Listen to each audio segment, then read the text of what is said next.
The Horus Heresy was a monumental event which tore the early Imperium apart and set the stage for the current grim dark state of the 42nd millennium. Set 10,000 years in the past, it tells the story of Horus Lupercal, the favorite son of the Emperor, his downfall to chaos, and his war against his father. With the series spanning 64 books, yeah, you heard that right, 64 fucking books, some of which are amazing in quality and others that are like reading cement drying on paper. 54 of these books are titled The Horus Heresy and describe Horus's beginning downfall and his slow march to the throne world. The remaining 10 novels are titled The Siege of Terra, and as the name suggests, it discusses the Siege of Terra and the eventual defeat of the arch traitor.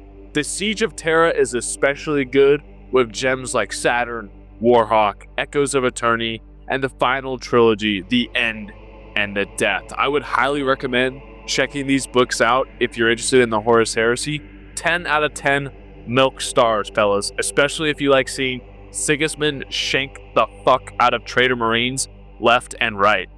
God, I love Sigismund. It makes my udders shake and quiver. Ooh, zesty as hell. Throughout this series, the Emperor's gene sons, the Primarchs, get a considerable amount of love as they are the main driving force of the series, with Horus Lupercal, Sanguinius, Rogaldorn, and many others getting particular attention as the series reaches its climax.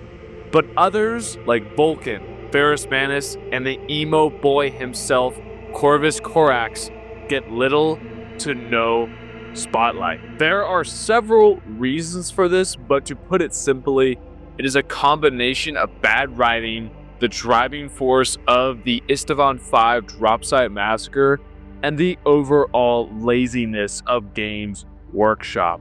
So today we will be kicking off a short series of videos that will be geared towards discussing, laughing at, and most importantly, suggesting the fixes that I would make to the Primarchs of the Shattered Legions, who are Vulcan, Primarch of the Salamanders, Ferrus Manus, Primarch of the Iron Hands, and the main focus of today's video, my favorite Lincoln Park boy, Corvus Corax, Primarch of the Raven Guard. The other two will be covered in a different video, so make sure to hit that notification button and subscribe to see more silly Warhammer content. But with that said, let's jump into why the writers hit Corvus Corax with a steel chair and how I would fix him.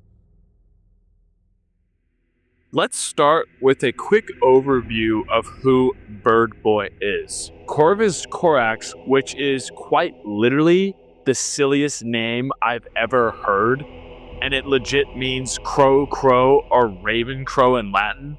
Wow, way to go, Games Workshop, is one of the last Primarchs to be found. Raised as a slave, he would soon grow to hate his overlords and would stage a successful guerrilla campaign against these tyrants, unlike another angry boy I know. Angron. The Emperor would soon appear afterwards and would appoint Corvus Corax to be the Primarch of the Raven Guard. He would embark upon the Great Crusade and teach his legions to become masters of stealth and guerrilla warfare. And here arises my first problem with Corvus Corax, and it is the fact that Corax himself is discovered so late in the Great Crusade that we don't get to see a lot of him or his legion before the infamous Dropsite Massacre occurs. Istvan V is honestly and sadly one of the highest peaks for the Bird Boy. Although his legion is slaughtered and pretty much annihilated, Corvus has one of the coolest moments in the Horus Heresy where he brutally bends his brother Logar Aurelian over and penetrates him with his lightning claws. Whoa, very sexual way to put that. No, I am not saying Primarch incest. Or am I? Corvus legit bashes longgg so hard, it's insane. And he's inches away from a killing blow before he is blocked by his other emo brother, Conrad Durs. The saddest part about this duel is it doesn't even happen in his own fucking book. It legit happens in the book First Heretic, a fucking longgg book. What the hell, Black Library? The remaining books Corax does appear in, which is a very short list, mind you, don't do much for his character. I'm going to legit name the books that Corax appears in, the rest of the Horus Heresy, and the Siege of Terra, and spoilers, there aren't many. He has a grand total of 4, yes, fucking 4 books.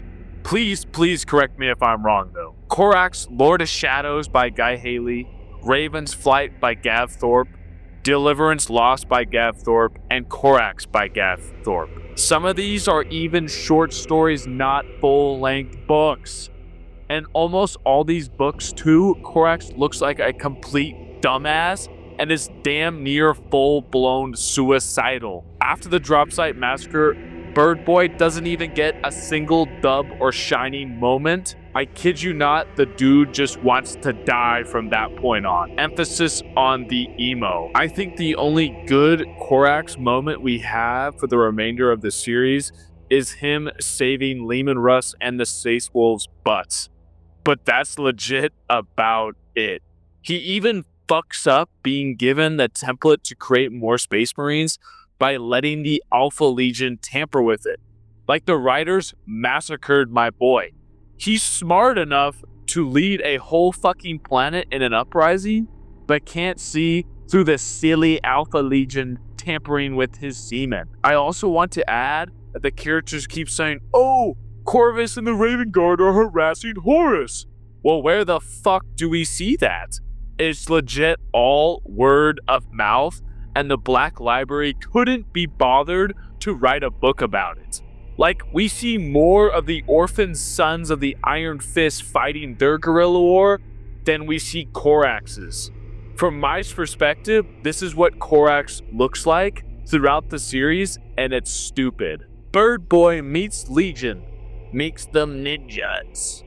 Bird Boy is lured into trap by brothers and his ninja army is destroyed. Bird Boy manages to escape and pleads with his daddy to give him the special semen needed to make new ninjas. Bird Boy doesn't notice other ninjas hiding with his ninjas, and the special semen given to him is corrupted and produces monster ninjas. Bird Boy manages to defeat the enemy ninjas, but gets really depressed and even more emo. Disappears for most of the Horus Heresy, reappears and helps his fairy brother out, and then returns to being emo with his ninjas. And then disappears again. That's legit it. Seriously, it blows. He's such a unique character, you know, kind of similar to Angron. He grew up fighting slavers and then ended up having a father who's a tyrant. But the authors never discussed this situation, ever. Like, that would have been amazing if they had made his character super conflicted over serving the Emperor. But no, he's a straight and arrow character that never questions his loyalty. But why is Corax's character so neglected? Honestly, he's held back by several reasons. First being that he and his chapter aren't very popular.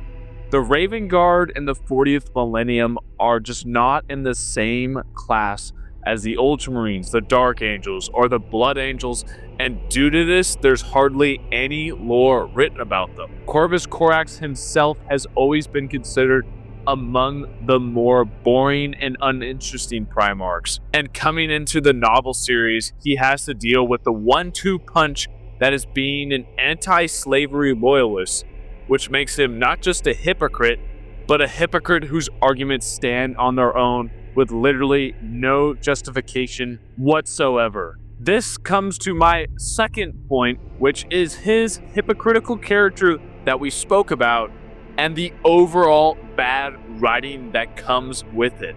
Due to the state of Corvus Corax, the authors had to put in a lot of effort writing in lore-friendly fixes that would be able to justify why he acted the way that he was known to. So pretty much just putting in more fluff and more decision-making that would correct his character arc and show why he ended up serving the Emperor, although he is a tyrant. Obviously, they didn't do this, and the result is Corvus Corax looks like a silly emo boy that is so defeated by Istvan that he doesn't want to do anything besides mope, be isolated, and die. The dude constantly wants to commit suicide by bolter. It's crazy.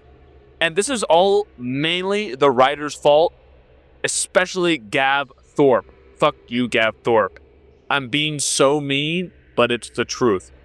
He does not do a very good job making Corax interesting, and overall, the writing style he chooses to do makes getting through Corax's books incredibly hard. It's like watching wet cement dry. It's so boring. It even kind of ruins any rule of cool the Raven Guard have, and I just feel like he doesn't do a very good job at making Corax's character arc very interesting at all. In fact, it has the inverse effect of making him look even more and more silly. Finally, we come to the third issue, which is prevalent in all three of the Shattered Legion's Primarchs, which is the issue of pre-existing old lore.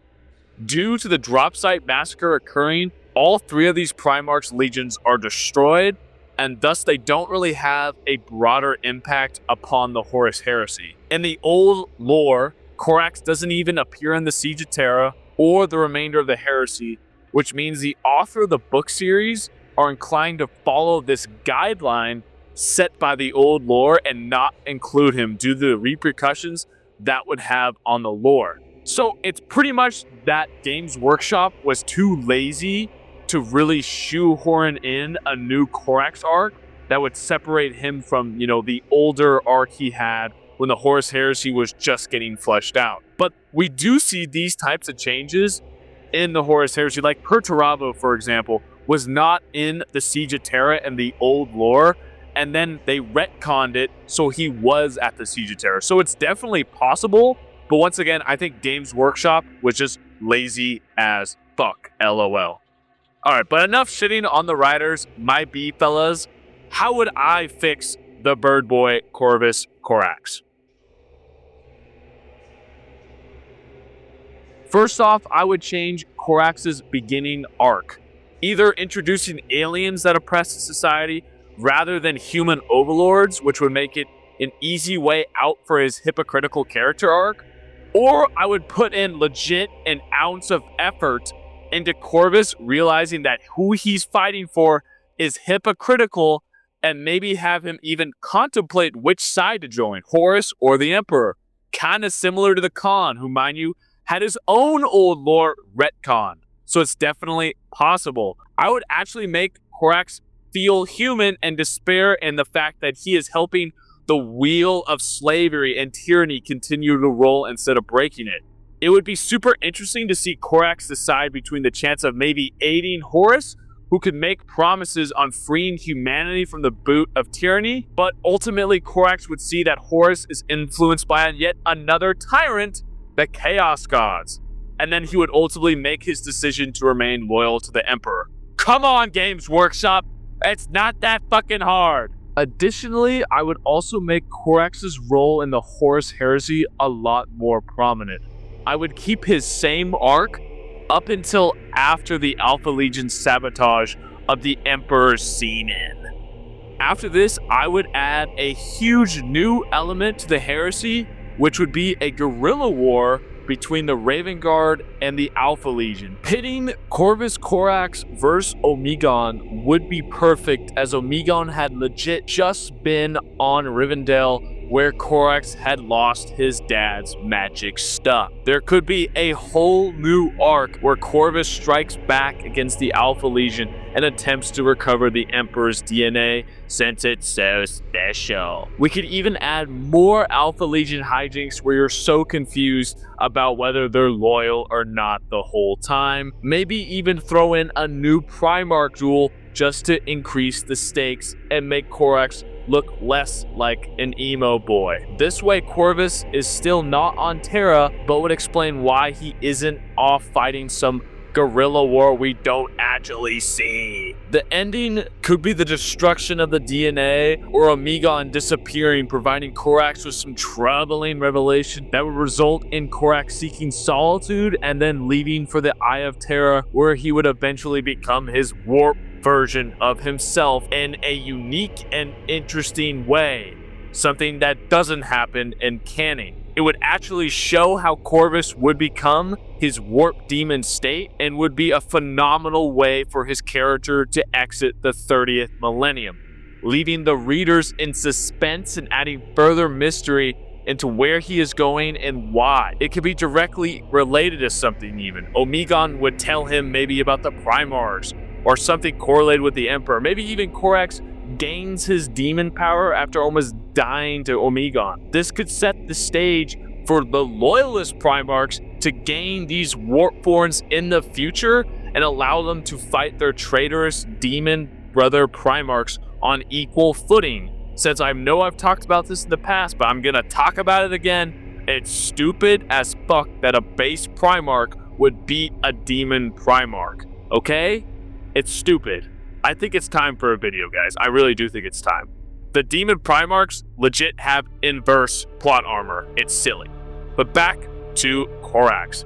The possibilities are endless, and honestly, legit anything would have been better than the Corax we got, who's literally just moping in a tower at the end of the Horus Heresy and then disappears. With his next appearance being in said warp form, hunting longgg without any clue on how he got there and what he's doing in the Eye of Terra. I know some people could say, oh, he's trying to find his brother Primarchs and kill them. He's been doing that for 10,000 years. I don't know, guys. Skeptical. It would be way cooler if there was some sort of plot set up with Omegon that would require Corax to go into the Eye of Terror just outside of hunting his brothers. Maybe that's part of it, but I feel like there's a lot there they could have done, and they went for the stupidest decision possible. Come on. The writers really did come from the top rope to fuck my boy with a steel chair. It really sucks, guys. It really sucks. Corax is so cool. He has arguably some of the coolest weapons, uniquest abilities, and could have had a great character arc unique among the Primarchs. We were this close, guys. We were this close. Instead, we get a collection of books about a suicidal dude who isn't really around and is hypocritical as fuck. The potential. But alas, I hope you guys enjoyed this video. I was really passionate about it. As you can tell, they really did my favorite bird boy dirty.